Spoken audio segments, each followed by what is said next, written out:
زبان سے لا الہ الا اللہ پڑھ لینا ہی کافی نہیں ہے، لا الہ الا اللہ کے تقاضوں کو نبھانا بھی ضروری ہے۔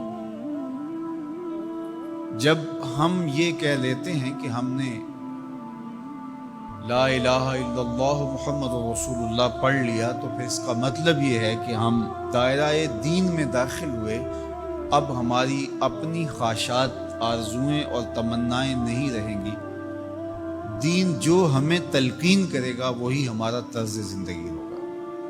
اگر کوئی شخص اللہ اور اس کے رسول کو مانتا ہے لیکن اللہ اور اس کے رسول کی نہیں مانتا، تو پھر اس نے ماننے کا حق ہی ادا نہیں کیا۔ اس لیے شریعت بیضا ہم سے اس بات کی متقاضی ہے کہ ہم اللہ اور اس کے رسول کی ہر بات کو مانیں، اور جو ان کی طرف سے ہمیں نظم زندگی اختیار کرنے کی تلقین کی گئی ہے وہ ہم اختیار کریں۔ آج SOPs کا تذکرہ ہے۔ مختلف شعبہ حیات میں جب آپ کسی بھی دائرے میں داخل ہوتے ہیں تو وہاں کے ضوابط کو، وہاں کے قوانین کو فالو کرنا آپ کے اوپر لازم ہوتا ہے۔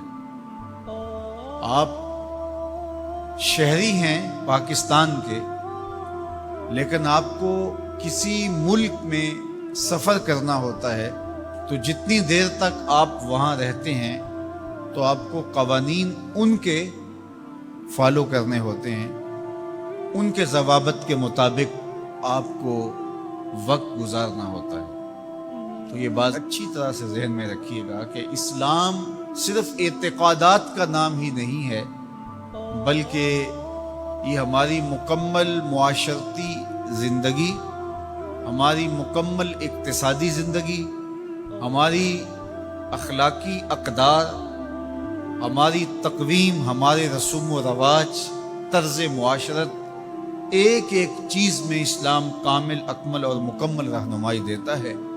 تو جب ہم ایمان کی دولت سے مالا مال ہو گئے تو پھر اسلام کے دیے ہوئے ضابطے کو ہمیں حرف بحرف پورا کرنا پڑے گا۔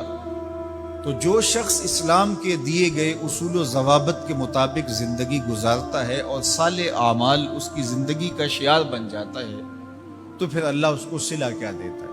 ایک تو آخرت کا اجر ہے جو اس کو عطا کیا جائے گا، وہ تو ہے ہی ہے، لیکن اس دنیا کی زندگی میں بھی اللہ جل شانہ اس کو جزا کی صورت میں صالح، پاکیزہ، ستھری، مطمئن زندگی عطا کرتا ہے۔ اللہ اس کے لیے رزق حلال کے اسباب پیدا کر دیتا ہے۔ دیکھیے، جو میری اور آپ کی قسمت میں لکھا ہے، ہمارا جو مقسوم ہے، وہ ہمیں مل کے رہے گا۔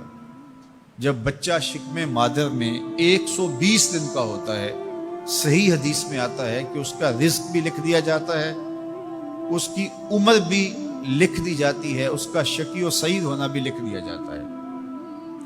یہ لکھ دیا گیا ہے، قلم اٹھا لیا گیا، سیاہی خشک ہو گئی، میرا اور آپ کا لکھا ہوا مقدور ہے، مقسوم ہے، وہ ہمیں ہر صورت میں مل کے رہے گا۔ لیکن یہ ہمارا اختیار ہے کہ ہم اس لکھے ہوئے کو، اس مقسوم کو حاصل کیسے کرتے ہیں۔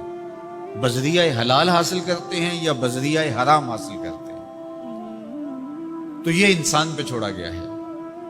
لیکن جو شخص اچھے اعمال کے ذریعے سے اپنے رب کی رضا جوئی میں لگا رہتا ہے، تو اللہ اس کے مقسوم کو اس تک حلال ذرائع سے پہنچاتا ہے، اس کو اس کی توفیق نصیب کر دیتا ہے کہ وہ حرام کی طرف نظر بھی اٹھا کر نہیں دیکھتا اور وہ حلال رزق اختیار کرتا ہے۔